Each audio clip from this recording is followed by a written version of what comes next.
Hello, everyone. Welcome back to episode 2 of the Rugby Rumble. Today, we are going to be delving into a lot. It's going to be spicy. We are going to be discussing all things rugby that happened in the previous weekend. Uganda Rugby Cranes up against Limpopo Blue Bulls. We are also going to be talking about the Rugby Sevens in Mauritius. We are going to touch the ticket prices, rack, and there were some appointments by the UOC. So we're also going to be talking about those. A couple of rugby faces were in those commissions and so much more. Today I'm joined by Keniga Abraham. yeah, and we miss our friend who's not around today. Unfortunately, he lost someone, but we know that next week he shall be on the show with us. Keniga, we are going. And also our We have a friend, yeah. We have a friend, a friend of the show. Yeah, okay, we're going to start with 30K. Last week we did want to go into it, but we saw Dixon Bono Kelo go at the Rugby Union president and the CEO saying 30K is too much. Funds should be paying 10K or 20K. What do you think about the 30K price, and can you justify it? You're going to watch 3 games. 4 games. You're going to watch 4 games. There are 3. You're going to watch 3. There are 4 games. Yeah. And given that you're going to watch all those games at 30K, yeah, if you're to just do a small ratio, each game is going to be paying 7K. That is the cheapest ticket there is to a rugby game. It's even cheaper than it's cheaper than the rugby championship final. Yeah. So I feel we are living in harsh economic times. So let's pull up our socks and we go and support the Cranes. Let's stop the prices. There's always inflation. The price will be low, but we shall the price there's inflation. Last year it was 20K. In fact, it was even subsidized, but there was value for money. Yeah. So you cannot. In as much as it sounds like it's a lot, but what the entertainment value is much higher. Is it? There are so many arguments. Okay, let me just give an example of myself. For me, I can't debate about the thing. I'm not going to pay. I think for yours, I'm not going to pay. I'm just going to come and go in for one reason or another, but I will not pay. But though I pay, I'm going to pay for other people to come and watch. So because I will also have to weigh in on this. Do I think it's justifiable? Maybe yes. You understand? Do we think that if it was at 20K, maybe we could have more people come? There would be much more, but me, in terms of value, I think it's even low. It's not okay. It's not low, but the value for money is it's worth the price. Yeah, some guys are going to argue. Me, I'm only coming to watch Uganda. I want to watch one. There is that, and there's that also. But you have to understand there are people coming in from all the other countries that are participating who are also going to watch. Yeah, there's all that. There's great entertainment value.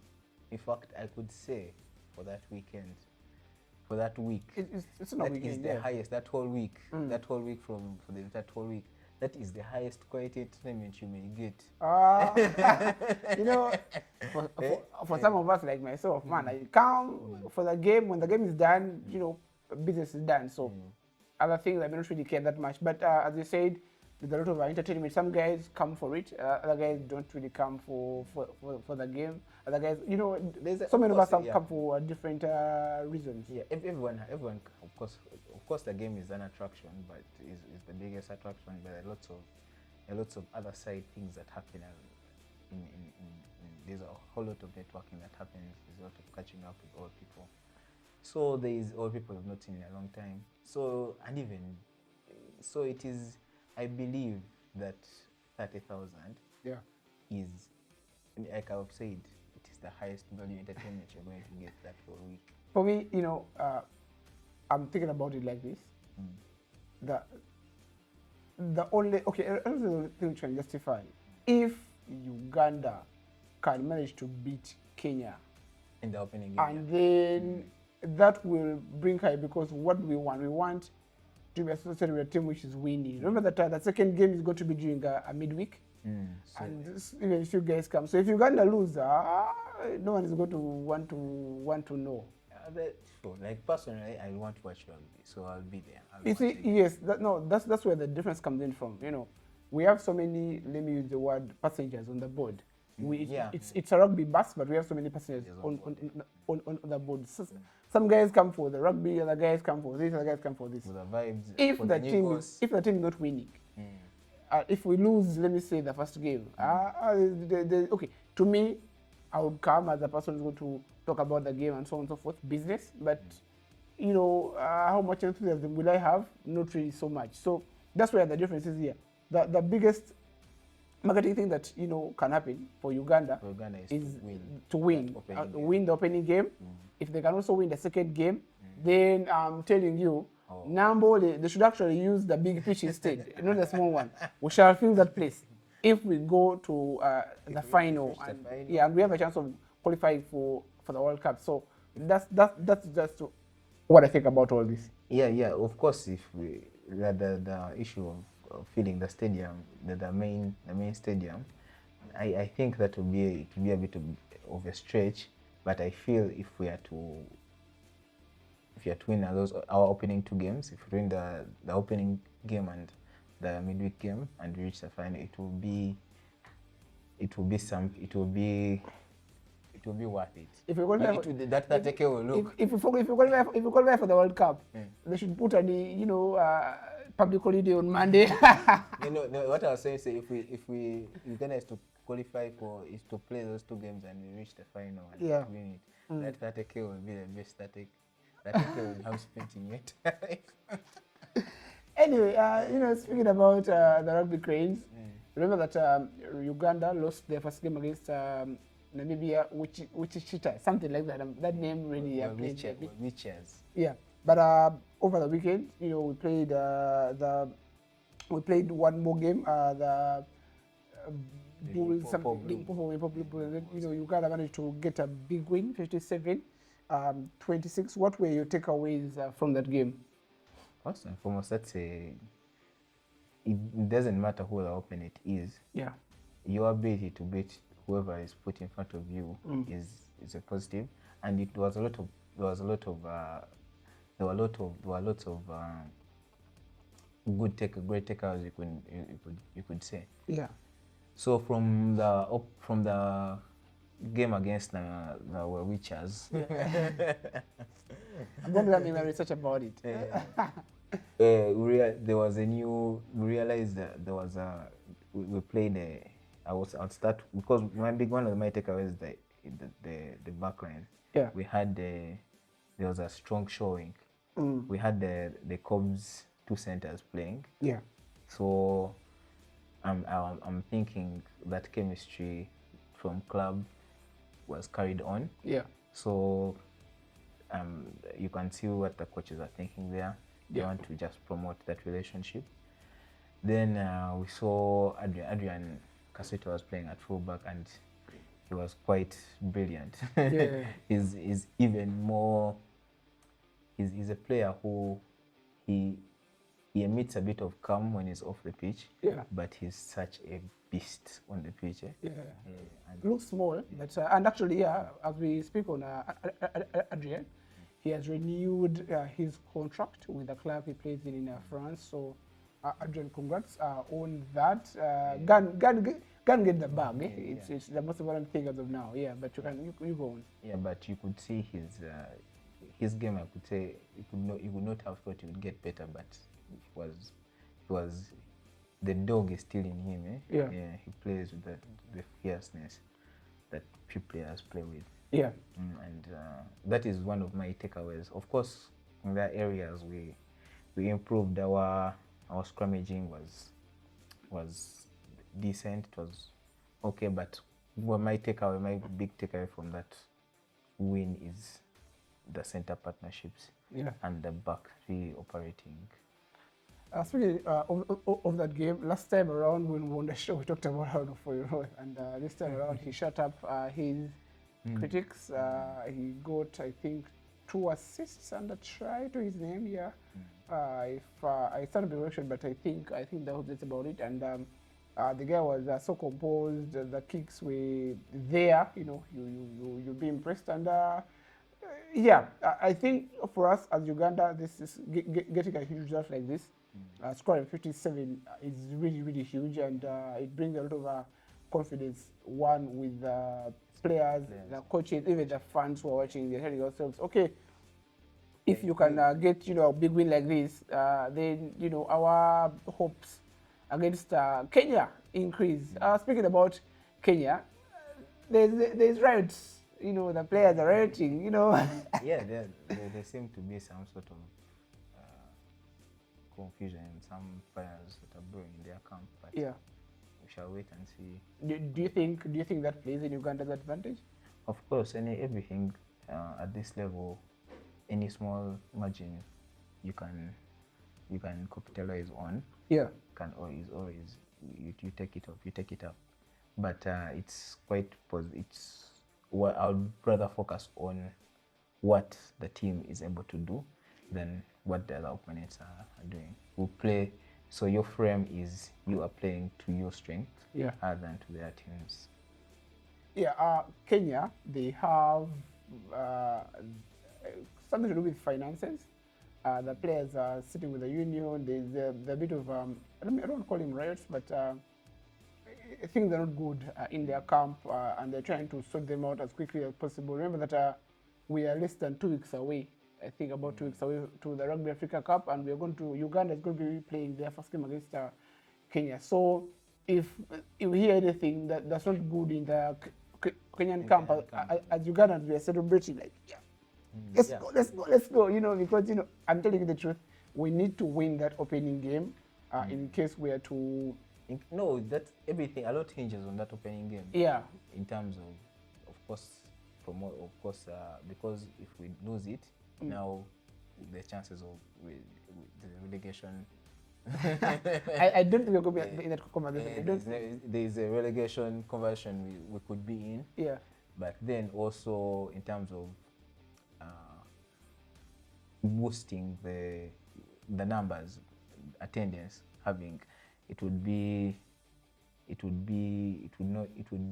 look, what's the word I'm trying to use? It would be unsavory if the hosts lose in the opening game, yet we have the other 2 days to still play. Yeah, Rugby Africa Cup is something that all of us are really waiting for, and so many Ugandans are hopeful that we can be able to make the Rugby World Cup. Remember that the government of Uganda is fully on board this time around. They are going to be doing most of the sponsoring. But speaking about something interesting is the Uganda Olympic Committee. This week they talked about commissions. They announced new commissions, and we saw a couple of rugby names being mentioned. I'm just going to run through a couple of them.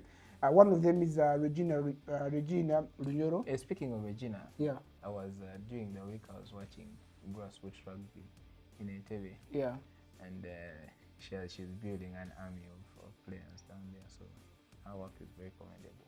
Yeah, she has built a couple of players. If you check on the women's national team, there are a couple of players who came from actually the Ladies Swans, who started from the Ladies Swans, then joined other teams. Then then they are now playing. They played for the Lady Rugby Cranes. But the other person is Mr. Yairo Musika Sasa. Regina Lunyoro is the chairperson, Sustainability and Sports Commission.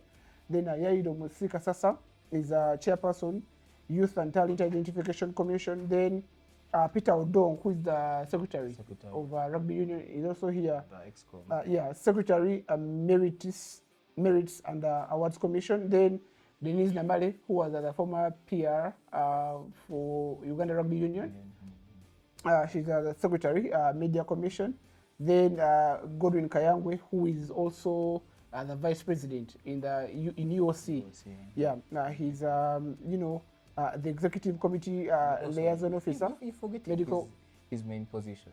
Okay, and he's also the the president of Uganda Rugby Union. Yeah, so The EXCOM. on the EXCOM, yeah. And then Dorothy Nekesa, member Social Development Commission. He's also she is also she's the age grade representative on the EXCOM of URIU. Then we have Isaac Nsubuga, who is member Marketing and Media Commission. Then Sarah Nahabi, member Gender Equality and Diversity Commission. So guys are all those they're involved in rugby in one way or another, and we'd like to congratulate them on their different positions. Yeah. And now speaking of the rugby sevens, in the words of our colleague Ernest, he said that rugby has refused. Let those guys who were there just go to the beach and enjoy. So, Keriga, 6 games, won 3, lost 3. Are you happy with the performance? The most important thing is the first game. Yeah.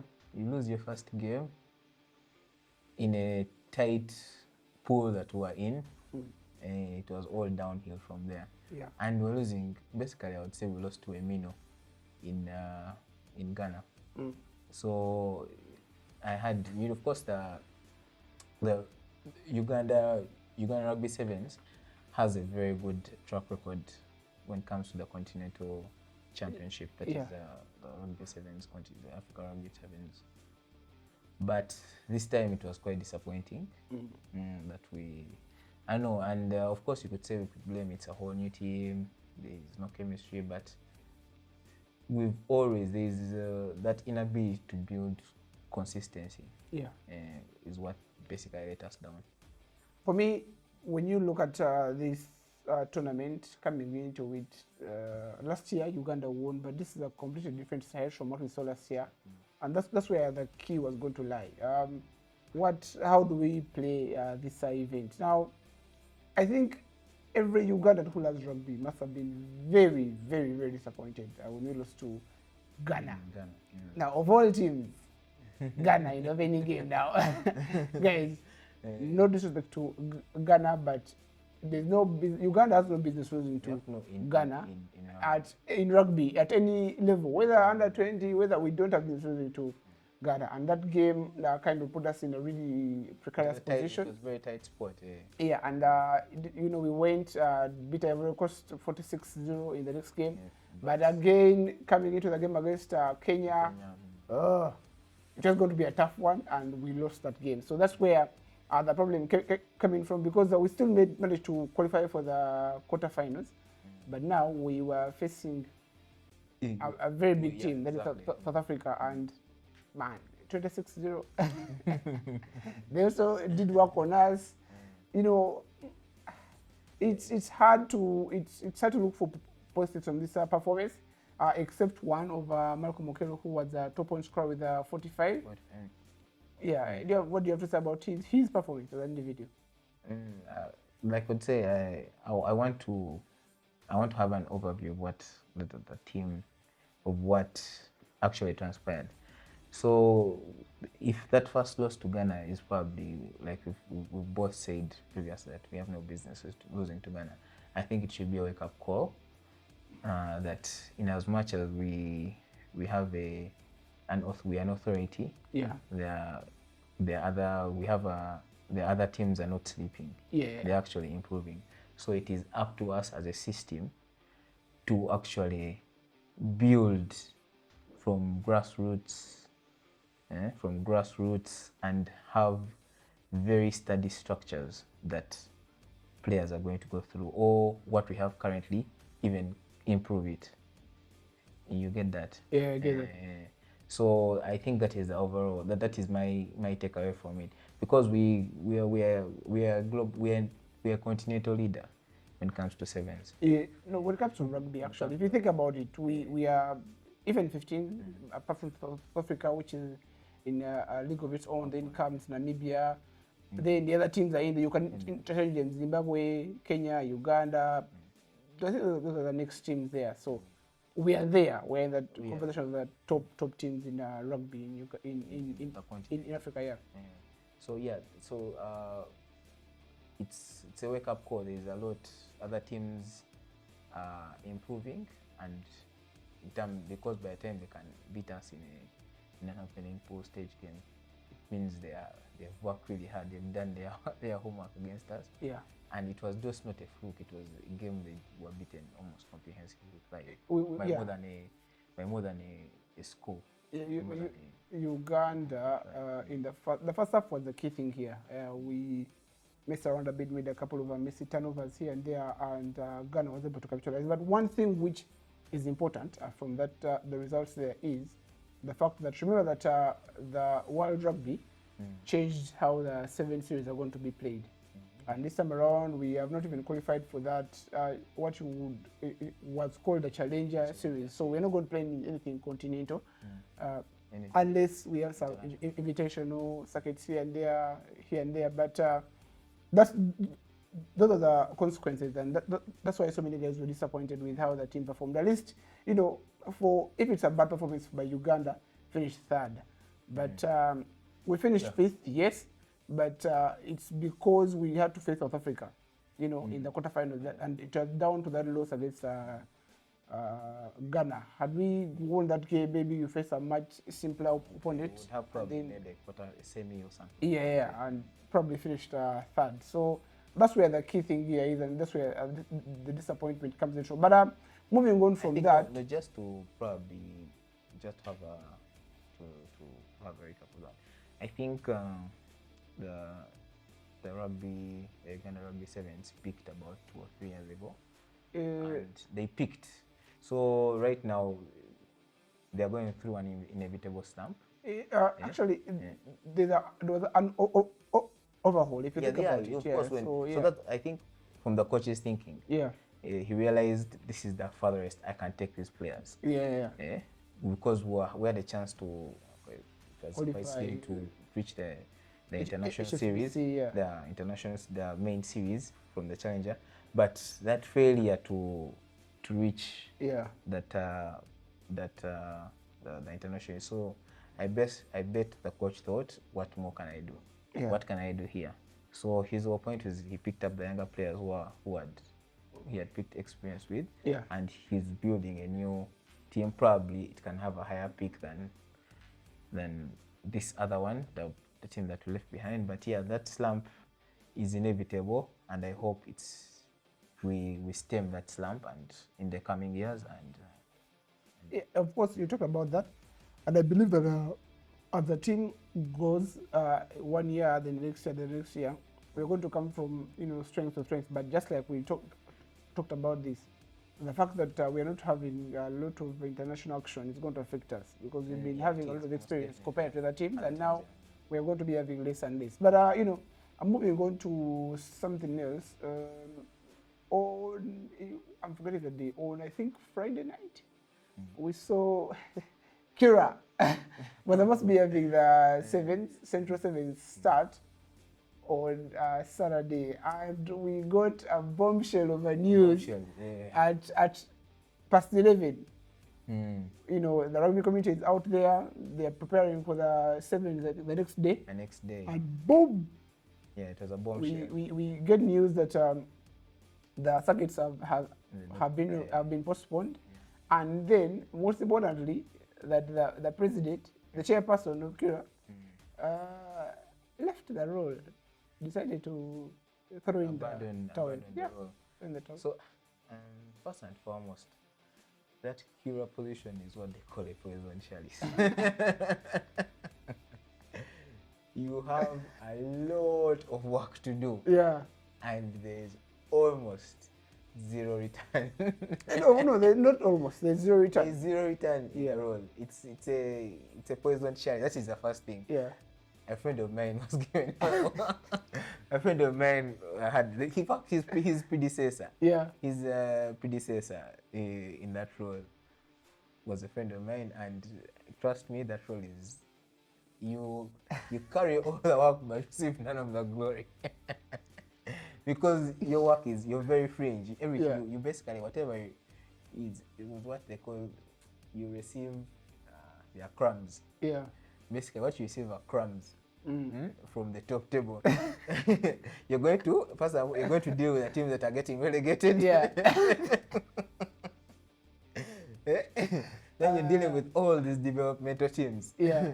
In addition to that, as a CURA president, most times you also have your own club you are managing. Yeah, he was not just one club actually. He was part of the I think he's, Kisui Pacers. he's one of the founding members of Kisui Pacers. And also Kisui Pacers. They have two teams. Two teams. So that role is it's a job it's a job I would not do. I would not accept that role if it was given to me. That has to be a paid gig. They don't give it. You stand for it. You stand for the job. No, I think it's mostly appointed. I think there's an exec. They vote. Yeah, they vote. Yeah. But that is a role I would not want to do. But that is the first thing. Yeah. Then, okay, like I've said, then another thing, you're dealing with all these developmental teams. Yeah. And remember, in all this, you're working with URIU, which is running the championship. Yeah. The main national championship. Yeah. But you are running your own championship and you're not sponsored. So URU just gives you basically some money to manage your resources, to manage your logistics. Yeah, I think that is why in the previous years, this is the season that just ended, these teams would do a kind of like gala. Yeah. That's because the logistics of managing a gala are easier, cheaper, than the logistics. I won't say cheaper. I would say easier. Because the cost could be the same in terms of what you are spending in terms of referees and what. But and in terms of transport, but it is easier to manage all of it in one location. Let me tell you something small here. What could happen ideally is, you know how like sevens are run, where the periphery is full and the whole day. So you don't pay them per game. So if it's a gala basis, you go tell the referees, you guys, we have the same referees. We have no money, so you guys are going to run all the games. You call, let me say, 3 referees. You understand? You're going to pay your certain amount. The burden on the referees, of course, would be massive. Yeah. But it would, of course, you can cost cut in some things. Yeah. But the logistics, like I could say, easier is a more tenable word than cheaper. No, even cheaper. Let me go to another thing. The ambulance. You hire one for a day. You negotiate with the guy. You have to good negotiator. You know what happened with the ambulance? It's the hosting team that brings an ambulance. Yes, but so in all these circuits, whichever team, okay, I would say there were 15s. We won't call them circuits in all those galas. Whoever was hosting was the one who would bring an ambulance. But remember, all the teams that were hosted would still incur that cost of the ambulance. But remember that if you're going to host multiple games, you understand it's much different, because here you host once, and you know that expenditures for all the teams involved, and that's how I'm looking at it. If it was one game at a different location, it's way more difficult than you having what in one place. Because if you think about it also, referees are usually given like a transport reimbursement. If you now have to send referees to different locations, that means you actually going to send different referees. You understand? Each they get their own money. But if it's one place, it's a bit easy. It's a bit easier. Remember, there were about what 6, 7 teams all playing in one day. So you don't have to games per day. Each game had its set of officials. No, they were the same. And match commissioners. They were the same. That's what. Okay, I never. They were the same. Yeah. I'm speaking as one. But yeah, CURA, the games have been postponed. So like this goes to the point I was speaking about. It kind of reinforces what I was saying about us decelerating, us falling in terms of the rugby sevens. If you are having precarious situations like this where you're losing time and player development in terms of tournaments being held, you remember we're already not holding, our international exposure is really limited. So now even the local exposure where talents would have been spotted is also being limited. So that is the regression I was talking about.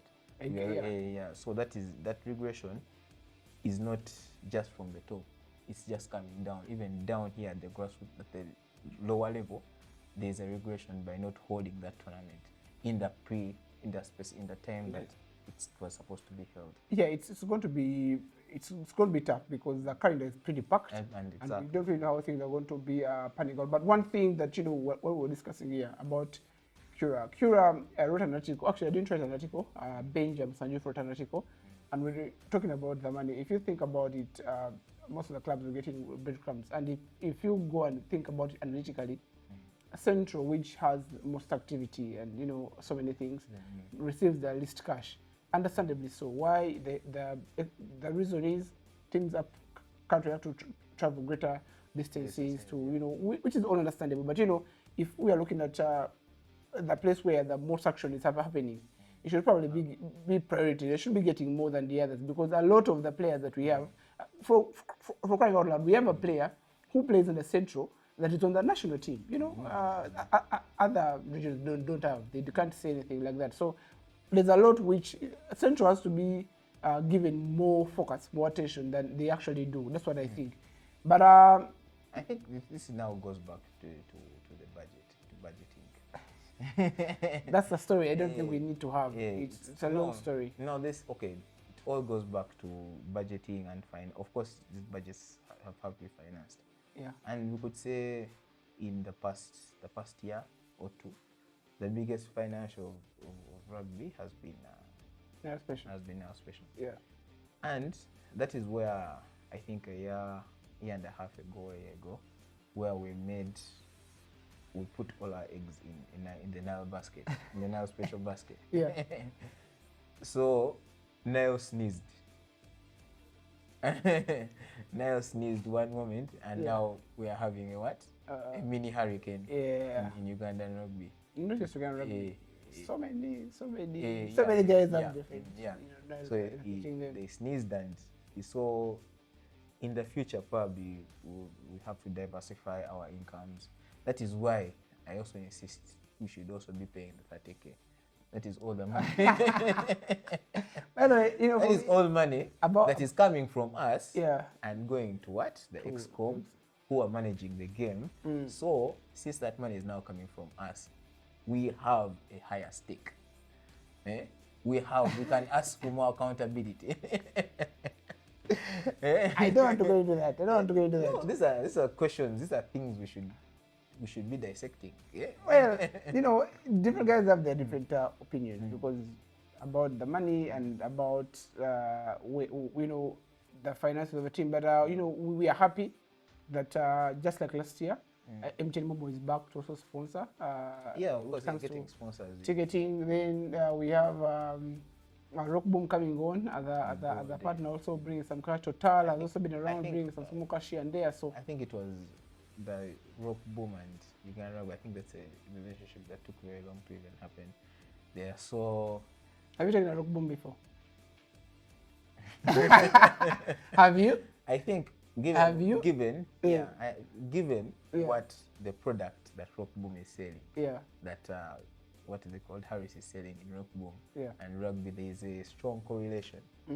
So I feel that was a relationship that was only natural. It should have happened faster. Why I ask you that question is because we're in a group somewhere and someone said that a lot of we cry that we want sponsors, but every time sponsors come along, we do want to support them. So it makes no sense for us. If the sponsor actually got return on investment from say rugby, like how Nile Special gets their money and and all, the reason they can just justify sponsoring rugby because they have all these guys buying all the things and blah blah blah. It's association. I think with what I would think with the relationship with rugby should be one of association. Rugby has one of the widest media coverage as a country. So I think so it should be a product, a relationship with association. Football, they have the highest. Yeah, but I don't know if there's anything else we're going to be talking about.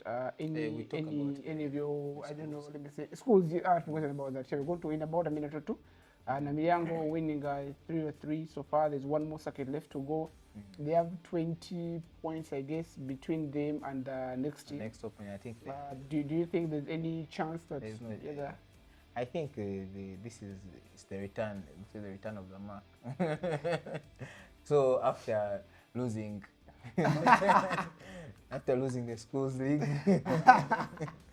final, then I also the You can't be tormented by the same guy at national. then national. So finally, but Namiyango is a rugby powerhouse, a Ugandan rugby powerhouse. They always live with some sort of glory, and yeah, they're probably, this is a much deserved glory for those boys living that school. Yeah, there shall be one more circuit to go. Whether it's going to be this weekend or the other, I'm not so sure about that. But you look out for that circuit, because this previous one was held at London College in Maya. The next one, I'm not so sure. We shall get that information for you. But I don't know if you have any final words from today's podcast here. Hey, yeah, you pay the 30K and watch a game. That's the best value. I would say it again. It's the highest value of money for entertainment you shall get in that whole week. Okay, 30K it is. Me, I'll be, as I've said, I'll be there for free. and of course, I shall be paying for some people to also come and enjoy rugby. I always like to have some people who have not watched the game, just come around to watch the game. I've not paid for an international game from 2018. Me, I pay. 7 years, I've not paid for any. But it's going to be interesting. I know we are going to be having fun, and also we are waiting to see who the next CURA chairman is going to be. Someone, whoever takes that poison chalice. But also, one thing we'd also probably we did not focus on, the pool for sure. CURA as an organization has actually grown. What it used to be, the second division used to be held by the second teams of used to come in. But now we've seen lots of teams come in. There's a team from Mukono. There's a team from Gayaza. Is there a team from Gayaza? A team from Buziga. So as an organization, it has also grown. There's 7 men's teams, and all these are competing to get in and Chambogo and so on and so forth. But guys, that's been it from us here at the Rugby Rumble. We hope that you enjoyed the show, and make sure to catch us next time on the Rugby Rumble as we dissect more rugby. We shall be having less than a week to the Rugby Africa Cup, so we shall be going into the team selection and so on and so forth, and whatever you need to know about Rugby Africa Cup and anything that will happen in Uganda Rugby. Once again, from me, from us here, have a wonderful morning, evening, night, I don't know, but yeah, have a wonderful time. Bye-bye.